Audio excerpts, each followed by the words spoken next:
அஸ்ஸலாமு அலைக்கும். இன்றைக்கி ரொம்ப டேஸ்டியான சிக்கன் 65 எப்படி செய்கிறதுன்னு பார்க்கலாம். வெளியில் நல்லா கிறிஸ்பியாகவும் உள்ளே நல்லா சாஃப்டாகவும் மசாலாலாம் பிரிஞ்சு போகாமல் நிறைய சீக்ரெட் டிப்போட இந்த வீடியோ இருக்க போது கொஞ்சம் கூட மிஸ் பண்ணிடாமல் லாஸ்ட் வரை பாருங்கள். அப்போ தான் டீட்டெயிலாக புரியும். இப்போ செய்ய ஸ்டார்ட் பண்ணிடலாம். ஒரு அகலமான பாத்திரத்தில் சிக்கன் 65 மசாலா ஒரு பாக்கெட் எடுத்திருக்கேன். நவீன், பாண்டி இந்த மாதிரி லோக்கல் பிராண்டு, அதுக்கப்புறம் ஆச்சி இந்த மாதிரி ஏதாவது ஒரு பிராண்டு 10 ரூபா பாக்கெட் எடுத்துக்கோங்க. இது பக்கத்தில் எல்லா கடையிலையுமே கிடைக்கும். இது ஒரு பாக்கெட் சேர்த்துக்கோங்க. இது சேர்க்க விருப்பம் இல்லைன்னா காஷ்மீரி மிளகாய்த்தூள் கூட சேர்த்துக்கலாம். இதில் ஒரு பாக்கெட் சேர்த்துட்டு இது கூட இஞ்சி பூண்டு பேஸ்ட்டு ஒரு 2 டீஸ்பூன் அளவு சேர்த்துக்கலாம். அதுக்கப்புறம் இந்த கடைகளெல்லாம் நம்ம வீட்டில் செய்கிற மாதிரி வராது அப்படின்னு சொல்லிட்டு கடையில் நான் கேட்கும் போது கடையில் முக்கியமாக சேர்க்குறது முட்டை. அந்த முட்டை நம்ம வீட்டில் பெரும்பாலும் சேர்க்க மாட்டோம். ஆனால் கடையில் கண்டிப்பாக சேர்ப்பாங்க. அதனால தான் உள்ளே நல்லா சாஃப்டாகவும் வெளியில் கிறிஸ்பியாக வர்றதுக்கான காரணம். ஒரு முட்டை சேர்த்துட்டு ஒரு 2 டீஸ்பூன் அளவுக்கு கார்ன்ஃப்ளவர் மாவு, ஒரு அரை லெமனையும் சேர்த்துக்கலாம். கண்டிப்பாக முட்டை விடாமல் சேர்த்துக்கோங்க. இதுக்கு தேவையான அளவு உப்பையும் சேர்த்துட்டு நல்லா மிக்ஸ் பண்ணிக்கலாம். ஃபஸ்ட்டு மசாலாவை நல்லா மிக்ஸ் பண்ணிவிட்டு அதுக்கப்புறம் சிக்கன் சேர்த்து நம்ம மிக்ஸ் பண்ணும் போது நல்லா கோட்டிங் ஆகும். இது தண்ணி நம்ம சேர்க்க தேவையில்லை. ஏன்னா சிக்கனை கழுவிட்டு நம்ம அப்படியே சேர்க்குறனால அந்த தண்ணியும் கொஞ்சம் இருக்கும் இல்லையா, அதனால் சிக்கன் அப்படியே சேர்த்துக்கலாம். நான் இன்றைக்கி ஒரு 1/2 கிலோ சிக்கன் எடுத்துருக்கிறேன். இந்த மசாலாவில் 1 கிலோ சிக்கன் சொல்லியிருப்பாங்க. ஆனால் நம்ம 1/2 கிலோ சிக்கனுக்கு அந்த 1 கிலோ பாக்கெட்டுக்கான அளவை சேர்க்கும் போது நல்ல கலர், அதுக்கப்புறம் உப்பு காரம் எல்லாமே சூப்பராக பிடிக்கும். அதில் லைட்டாக உப்பு இருக்கும். அதனால் நம்மளும் கொஞ்சம் உப்பு சேர்த்துக்கிட்டு நல்லா மிக்ஸ் பண்ணிக்கணும்.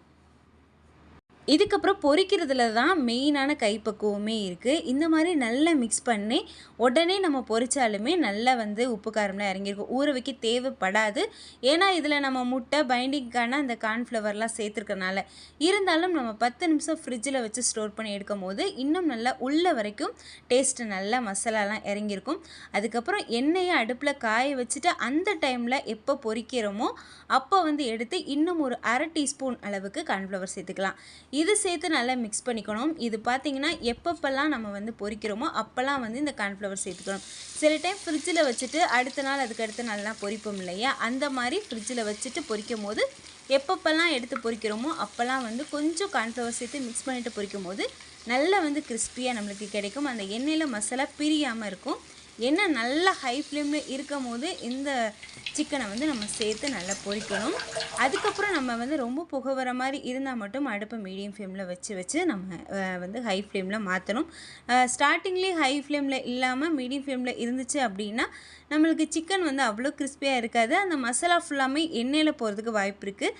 அதனால் ஃபஸ்ட்டு எடுத்தோன்னே நல்லா ஹை ஃப்ளேமில் வச்சுட்டு அதுக்கப்புறம் சிக்கன் எல்லாம் போடுங்க. ஒரே டைமில் எல்லாமே போட்டுறாமல் கொஞ்சம் கொஞ்சமாக போட்டு நல்லா பொரிச்சு எடுங்க. சாப்பிட்றதுக்கு முன்னாடி நம்ம பொரிச்சு வைக்காமல் அப்போதைக்கு பொரிச்சோம்னா இன்னும் நல்லாயிருக்கும். இது பார்த்திங்கன்னா நல்லா ஜூஸியாக இருக்கும். எண்ணெய் அதிகமாக பிடிக்காது. இதே மாதிரி அளவுகளில் இதே மெத்தடில் நீங்கள் செய்யும் போது நான் இன்றைக்கி 1/2 கிலோக்கான அளவுகள் சொல்லியிருக்கேன். நீங்கள் 1 கிலோக்கு செய்கிறீங்கன்னா இதையே டபுள் படுத்தி இதே மெத்தடில் நீங்கள் செய்யுங்க. இப்போ நம்மளுக்கு 2 பக்கமும் நல்லா பொரிஞ்சிருச்சு. அடிக்கடி மிக்ஸ் பண்ணாமல் 2 டைம் மட்டும் மிக்ஸ் பண்ணாலே போதும். அப்போ மசாலாலாம் பிரிஞ்சு வராமல் இருக்கும். இப்போ ரொம்ப கிறிஸ்பியாக நல்ல டேஸ்டியாக கலர்ஃபுல்லான 65 ரெடி ஆயிடுச்சு.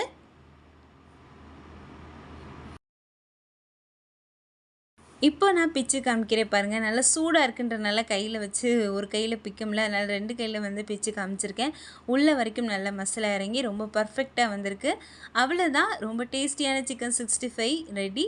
இதே மாதிரி ரொம்ப ஈஸி அண்ட் பர்ஃபெக்டான ரெசிபி நம்ம சேனலில் நிறைய வரப்போகுது. எல்லாத்தையும் மிஸ் பண்ணாமல் பார்த்துட்டே இருக்கணும்னா யாசின் அனூஃப் சேனலை சப்ஸ்கிரைப் பண்ணுங்கள். நான் போகிற ஒவ்வொரு வீடியோவும் உங்கள் மொபைலுக்கே தேடி வந்துடும்.